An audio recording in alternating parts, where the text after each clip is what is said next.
So this is my organized compost pile. These are a bunch of sticks I need to chop up before I put in there.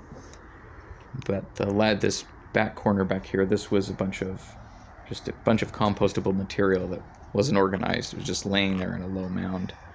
So I moved it into these pallet bins that I built just out of scrap I had laying around. So I mixed in some steer manure so they'll have a little bit of, they should heat up a little more. There was a lot of mycelium, a lot of fungus growing in this, so it wasn't exactly as aerobic as I'd like.